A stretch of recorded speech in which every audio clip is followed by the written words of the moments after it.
Allah subhanahu wa ta'ala adalah satu-satunya yang menciptakan alam semesta. Allah satu-satunya yang memelihara alam semesta. Allah satu-satunya yang mengurus alam semesta ini. Ya. Tidak ada yang mencipta dalam arti kata sesungguhnya kecuali Allah. Tidak ada yang bisa mengurus seluruh alam semesta ini kecuali Allah. Yang memelihara alam semesta ini hanyalah Allah subhanahu wa ta'ala. Tidak ada satu lembar daun pun yang jatuh dari pohonnya kecuali dengan pengaturan, perkenaan, dan kehendak serta penciptaan Allah.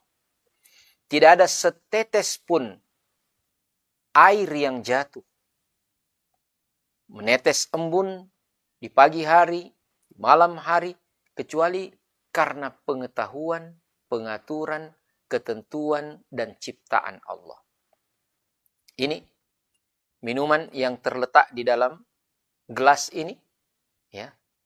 Walaupun saya sebagai manusia sudah berupaya secara maksimal, ya, untuk menyiapkannya, dan saya mau meminumnya, ya, tidak akan ada satu tetes air yang ada dalam minuman ini bisa sampai ke tenggorokan saya kecuali karena perkenan Allah Subhanahu wa taala.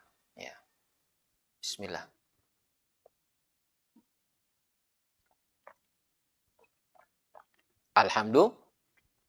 Alhamdulillah. Nah, kalau kita sudah mengakui itu, kalau kita sudah memahami itu, mengimani itu, pertanyaan besarnya sekarang, kalau begitu, siapa yang patut untuk disembah?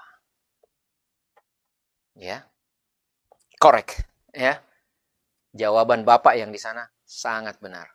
Jawaban Ibu juga yang di sana sahih, ya. Adik yang di sebelah sana benar, ya. Hanya Allah. Kalau Allah yang menciptakan alam semesta, mengatur alam semesta, kok kita mau-maunya? Ya, mohon maaf kalau bahasanya agak sarkastik. Kenapa kita demikian jahil untuk menyembah kepada selain Allah?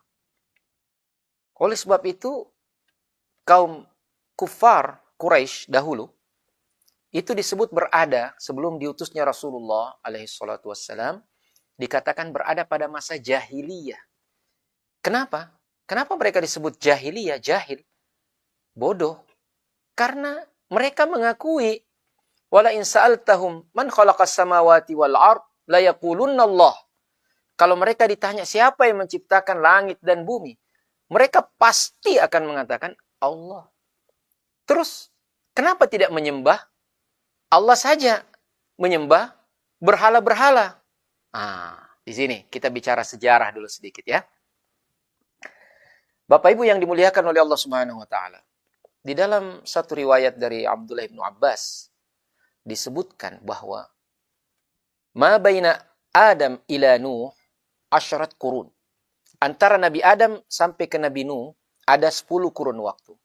Kulluhum ala tauhid. Semuanya berada dalam tauhid, mengesahkan Allah, menyembahnya kepada Allah. Fajtalathum syayatin. Kemudian datanglah syaitan menggoda mereka. Bagaimana talbis iblis, talbis syaitan menggoda mereka? Ya.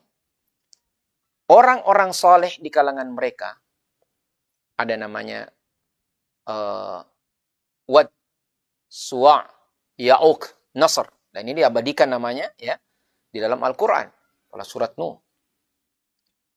Syaitan datang membisik-bisikkan pada generasi itu bahwa kalau kalian ingin beribadah dengan lebih khusyuk, maka kalian pantas untuk mengingat generasi yang terdahulu, orang-orang soleh terdahulu.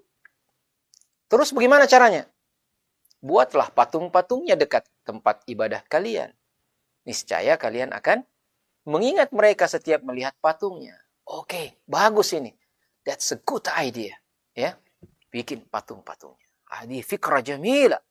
Ya, bikinlah patung-patung itu. Berganti generasi, akhirnya sebagian mereka berkata, dan perkataan mereka ini diabadikan dalam Al-Quran, pada konteks generasi selanjutnya ya. Ma na'buduhum illa liyuqarribuna ilallahi zulfa. Tidaklah kami menyembah mereka, yaitu berhala-berhala ini tadi, patung-patung tadi ini, ya, berupa patung-patung orang soleh, kecuali untuk mendekatkan diri kami kepada Allah dengan sedekat-dekatnya. Jadi syubhatnya mereka ini kotor, mereka ini banyak dosa, mau directly ya beribadah kepada Allah, itu tidak bisa, harus melalui perantara. Akhirnya mereka sembah perantara itu. Dan berjalan ke generasi-generasi berikutnya, kesyirikan ini terwariskan. Na'udzubillah min dzalik. Akhirnya sampailah kepada zaman Nabi Muhammad sallallahu alaihi wasallam. Di Makkah pada saat itu ratusan patung. Ada yang namanya Lat, ada yang namanya Uzza, ada yang namanya Manat, dan lain-lain sebagainya. Mereka menganggap bahwa mereka menyembah Allah, tetapi patung-patung ini perantara. Ya. Nah, sepertilah ajaran-ajaran yang lainnya mengatakan bahwa ya kita nggak nyembah berhala dong, ya. Kita ini cuma sebenarnya menjadikan mereka perantara, ya. Kita menyembah satu Tuhan. Nah, syubhat ini datang. Sehingga perantara-perantara menjadi semakin banyak, ya. Tuhan-Tuhan yang dipertuhankan semakin banyak. Sementara Allah Subhanahu wa Ta'ala tidak lagi diesakan. Padahal mereka mengakui hanya Allah yang menciptakan alam semesta. Kok tega-teganya menyembah selain Allah? Kok? Ya, mohon maaf. Demikian tidak masuk akalnya mereka menyembah selain Allah. Padahal mereka mengakui yang menciptakan alam semesta adalah Allah Subhanahu wa Ta'ala. Inilah ya yang menjadi inti visi dan misi para rasul, risalah para rasul. Ketika diutus oleh Allah Subhanahu wa Ta'ala untuk meluruskan kembali ubudiyah lillah, dan inilah yang dikatakan sebagai tauhid, ya, uluhiyah, mentauhidkan Allah dalam penyembahan. Ya, mentauhidkan Allah dalam apa? Penyembahan. Artinya apa? Tidak menyembah kepada selain Allah dalam seluruh bentuk peribadatan. Ya. Sujud hanya kepada Allah. Meminta doa, doa ibadah hanya kepada Allah. Ya. Mereka melakukan ritual haji. Dulu orang Quraisy, kufar Quraisy pada zaman jahiliyah mereka juga haji, ya. Nah. Jadi mereka bilang labbaika Allahumma labbaik, labbaika la syarika laka labbaik illa syarikan huwa lak. Kami penuhi panggilanmu ya Allah, ya. Kami penuhi panggilanmu dan tidak ada syarikat bagimu kecuali syarikat yang pantas untukmu. Kata-kata macam apa pula ini? Ya, ini nonsense. Tidak bisa seperti itu. Makanya datanglah Nabi SAW. Apa risalah Nabi? Membersihkan akidah mereka. Ya.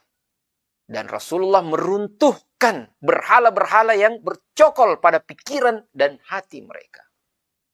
Karena walaupun dihancurkan berhala-berhalanya berupa patung-patung itu, dan itu bagian terakhir dari perjuangan Rasulullah ketika Fathu Makkah menghancurkan patung-patungnya. Tapi yang pertama Rasulullah hancurkan adalah ya, bangunan mindset pemikiran dan juga keyakinan yang salah dalam jiwa mereka. Ditazkiyah oleh Rasulullah SAW. Dibacakan ayat-ayat untuk menggerus keyakinan kufur ini, ya, dan pada saatnya meluluh lantakkannya dengan ya pedang-pedang tauhid. Subhanallah, dan Rasulullah berhasil. Dan inilah yang kita warisi hari ini dengan kalimat la ilaha illallah. Tidak ada Tuhan yang berhak disembah melainkan Allah. Mau menyembah Allah direct, langsung kepada Allah Subhanahu wa Ta'ala. Ya, meminta doa langsung kepada Allah Subhanahu wa Ta'ala. Wa idza sa'alaka 'anni 'ibadi fa inni qarib ujibu da'watad da'i idza da'an. Hambaku bertanya kepadamu wahai Muhammad tentang aku. Aku ini sangat dekat. Aku mengabulkan permohonan hambaku ketika dia meminta kepada aku. Tak perlu meminta kepada berhala. Ya. Nah, semua bentuk ibadah berupa rasa tawakal, berupa doa, ya, inabah, ya, istighatsah, isti'anah, meminta doa, meminta perlindungan, ya, kita arahkan dan kita tujukan kepada selain Allah. Tetapi datang akidah ini membersihkan itu semua.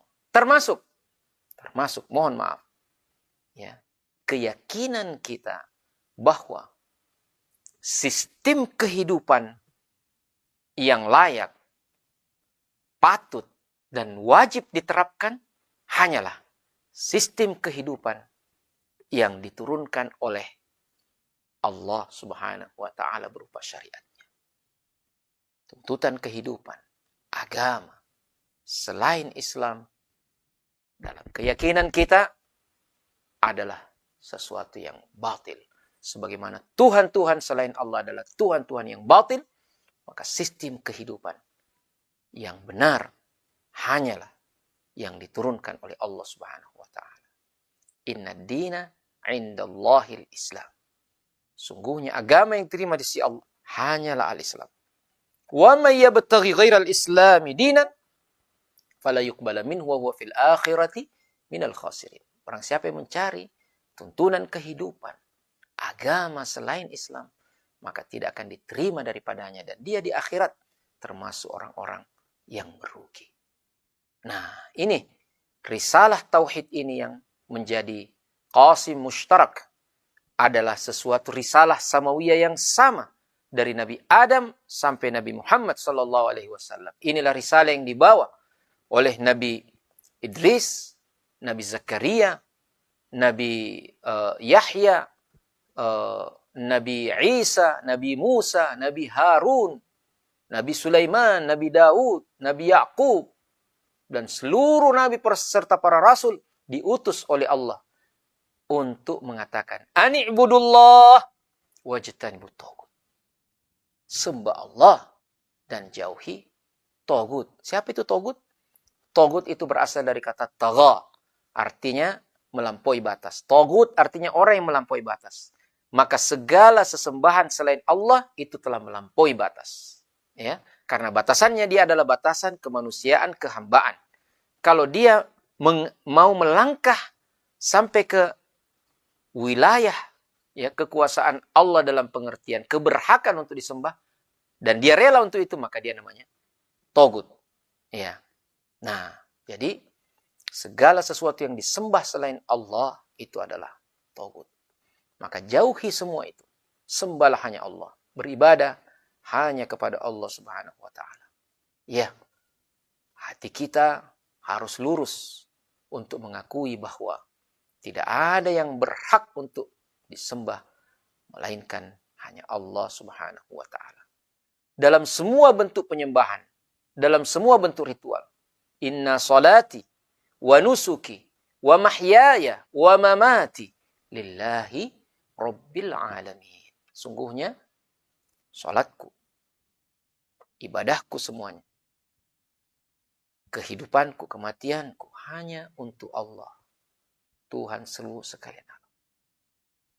Nah, bentuk ibadah bermacam-macam. Termasuk diantaranya, mohon maaf, menyembelih. Menyembelih ini ada yang termasuk bentuk ritual, artinya persembahan kepada yang kita sembah. Maka niatan ketika menyembelih hanya untuk Allah. Ketika seorang menyembelih niatannya adalah persembahan kepada selain Allah, maka dia musyrik. Dalam satu riwayat Rasulullah SAW menceritakan, ada seorang yang melewati perkampungan kaum musyrikin, kemudian dipaksa untuk menyerahkan, mempersembahkan ritual, ya, penyembahan kepada berhala mereka dalam bentuk sembelihan. Dia bilang, saya tidak punya apa-apa. Ya, akhirnya mereka bilang, itu aja lalat sembelih. Ya, saya tidak tahu bagaimana caranya menyembelih lalat. Ya, mungkin lewat alat, ya, disembelih. Nggak tahu apa benar gitu. Tapi yang jelas dia persembahkan lalat. Kata Rasulullah SAW, dia masuk neraka gara-gara seekor lalat. Orang kedua diperlakukan dengan sama. Berikan persembahan kepada berhala kami. Saya tidak mau. Lalat, dia bilang, walaupun seekor lalat saya nggak mau. Dibunuh. Dia syahid. Kata Rasulullah, dia masuk surga karena seekor lalat. Nah, ini namanya konsisten. Ini namanya istiqamah. Kata Rasulullah sallallahu alaihi wasallam, "Qul amantu billah, tsumma istaqim." Katakan, aku beriman kepada Allah, kemudian aku istiqamah. Ya. Kalau dalam transliterasi istiqamah, ya. Tapi kita tetap baca istiqamah, ya. Nah, jadi ini yang dapat kami sampaikan. Mudah-mudahan ada manfaatnya. Kesimpulannya adalah bahwa konsekuensi daripada keyakinan kita bahwa hanya Allah yang menciptakan, ngatur, pelihara alam semesta, harusnya kita hanya menyembah kepada Allah. Dan menyembah kepada Allah tentunya dengan cara yang disyariatkan Allah, yaitu dengan agama yang dibawa oleh Nabi, penghabisan akhirul anbiya, khatamul anbiya wal mursalin, Rasulullah Muhammad sallallahu alaihi wasallam. Itulah al-Islam.